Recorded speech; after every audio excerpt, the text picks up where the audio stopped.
अत्याधुनिक projector, digital वर्ग आणि डिजिटल विद्यार्थी।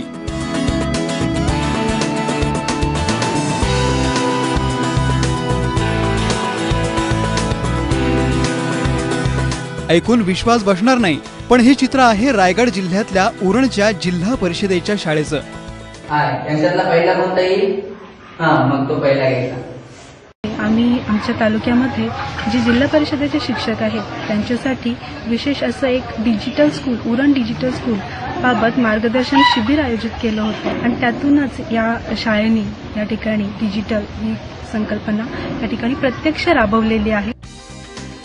डिजिटलायझेशनमुळे शिक्षकांचं काम आता सोपं झालंय। पूर्वी विद्यार्थ्यांना ज्या गोष्टी सांगताना अडचणी यायच्या त्या आता प्रोजेक्टरवरती दाखवता येतात।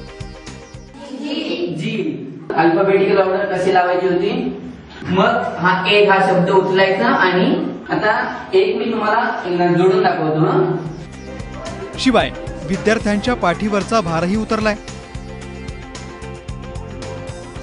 डिजिटल शाळा झाल्यानंतर आम्हाला अभ्यास मुलांना शिकवताना ज्या संकल्पना मुलांना प्रत्यक्षात दाखवता येत नव्हत्या त्यांचं मूर्त रूपामध्ये आम्हाला इथे रूपांतर करता आलं। मुलांना वेगवेगळे व्हिडिओज दाखवता आले।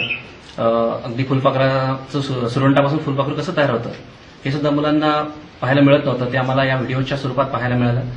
मुलांचं पुस्तकांचं ओझं कमी झालं। इथे पीडीएफ स्वरूपात पुस्तकं उपलब्ध असल्यामुळं मुलांना घरून पुस्तकं आणावी लागत नाहीत। वही, पुस्तक, दप्तर नाही म्हटल्यावरती विद्यार्थ्यांची मजाच नाही का? जसे आम्ही घरात टीव्ही बघतो तसेच त्याचप्रमाणे आम्हाला इथे अभ्यासक्रमाचे व्हिडिओ बघायला मिळतात आणि अभ्यासक्रम खूप सोपा झाला आहे। त्यावर आम्ही गुगल अर्थ पाहिलं, त्या गुगल अर्थमध्ये आम्ही आमची सारडी गाव पाहिलं। राज्यात सध्या डिजिटलायझेशनचं वारं वाहतंय, पण जमिनीवरती शाळांची परिस्थिती वेगळी आहे। अशात उरणच्या या शाळेचा हा प्रयोग महाराष्ट्रातल्या इतर शाळांसाठी प्रेरणादायी आहे। कुठला शब्द नाही तुला आता? आशिष सूर्यवंशीसह आशिष घरत, एबीपी माझा, रायगड।